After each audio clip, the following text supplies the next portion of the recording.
Assalamualaikum warahmatullahi wabarakatuh. Nama saya Ahmad Yusuf Effendi Marsali, NPM 1092209400065.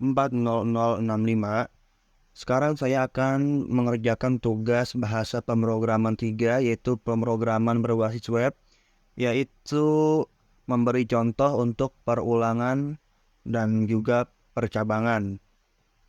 Oke, yang pertama adalah percabangan berjenis if, di mana untuk sintaknya dalam body HTML kita buat tag PHP terlebih dahulu. Ini tag pembukanya, ini tag penutupnya. Di dalamnya itu ada dua variabel, yaitu variabel nilai dan juga variabel absen. Di mana di sini ada if statement, jika nilai lebih dari sama dengan 70 dan absen lebih dari sama dengan 70, maka yang akan di print adalah Anda lulus. Sedangkan jika dua kriteria ini tidak terpenuhi, maka yang akan di print adalah Anda tidak lulus. Di sini saya naikkan dulu. Oke. Lalu untuk mengeceknya, kita pergi ke browser, kita pilih contoh if. Di sini di printnya adalah Anda lulus karena dua kriteria ini terpenuhi. Mengapa harus dua kriteria terpenuhi? Karena di sini operatornya adalah dan. Jika operatornya atau hanya salah satu saja yang terpenuhi, maka bernilai true. Jika di sini salah satunya tidak terpenuhi, maka yang akan di-print adalah Anda tidak lulus. Nah, seperti itu. Itu untuk contoh if. Lalu yang kedua ada contoh else if. Di sini sebenarnya sama seperti if tadi. Namun else if digunakan ketika ada dua percabangan ya. Dan di sini percabangan yang pertama adalah jika nilai lebih dari sama dengan 70 dan absen lebih dari sama dengan 70, maka yang akan di-print adalah Anda rajin. Di percabangan kedua, jika nilai lebih dari sama dengan 65 dan absen lebih dari sama dengan 65, maka yang akan di-print adalah Anda lumayan rajin. Dan jika variabel dari kriteria tersebut nilainya kurang dari 65, maka yang akan di-print adalah Anda tidak rajin. Di sini akan kita coba untuk semua printnya. Di sini kita penuhi dulu kriteria pertama, yaitu 70-70. Lalu kita kembali dulu untuk memilih else if. Nah, di sini dia. Dan di sini yang di-print adalah Anda rajin karena dua kriteria di percabangan pertama terpenuhi. Jika salah satu saja tidak terpenuhi, seperti ini, kita coba.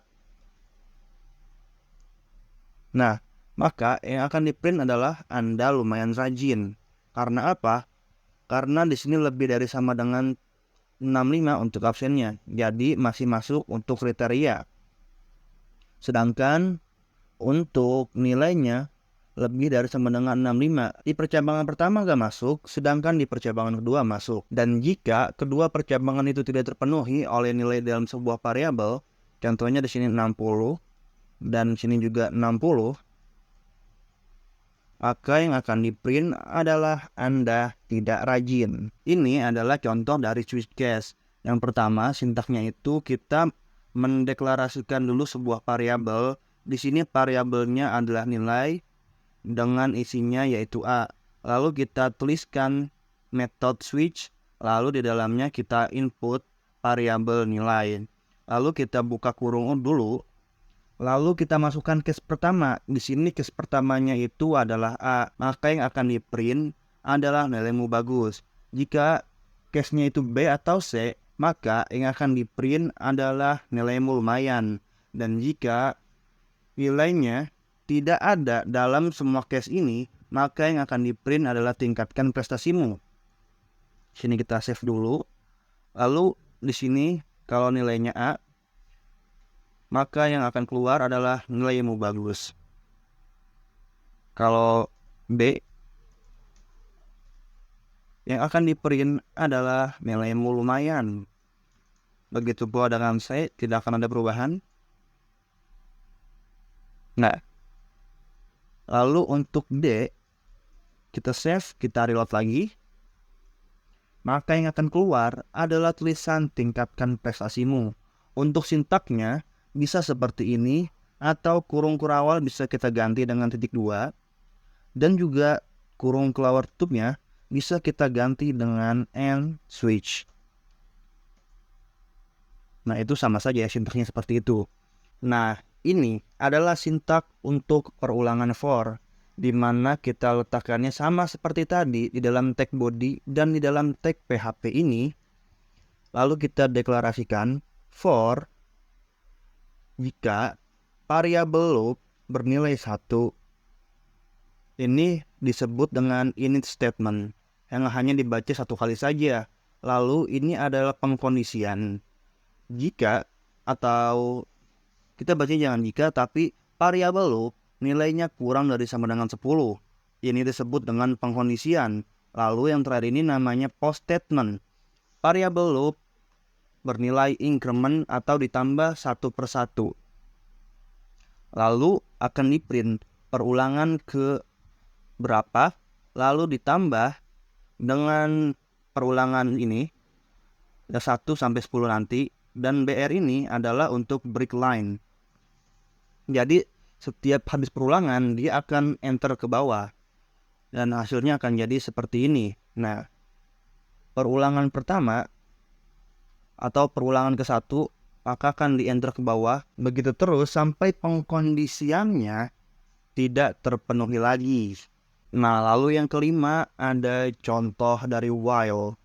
While sama saja seperti for, tapi ini bisa dibilang bentuk sederhana dari perulangan for, di mana kita harus mendeklarasikan sebuah variabel terlebih dahulu, sehingga nanti di dalam while kita hanya perlu memberi pengkondisian, lalu kita cetak seperti biasa, dan lalu post statementnya bisa kita taruh di akhir seperti ini.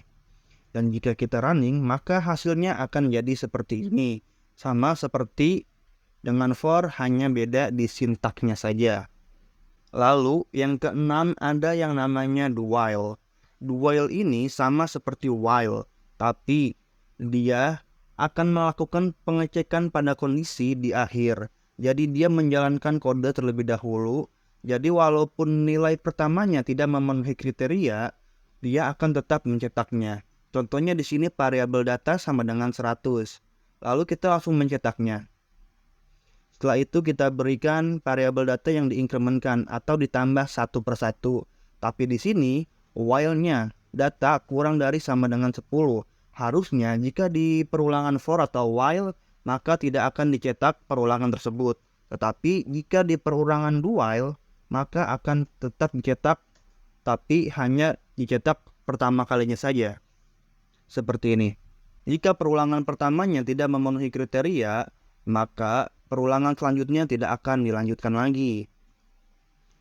Lalu kita berlanjut ke dalam contoh yang terakhir, yaitu contoh for each.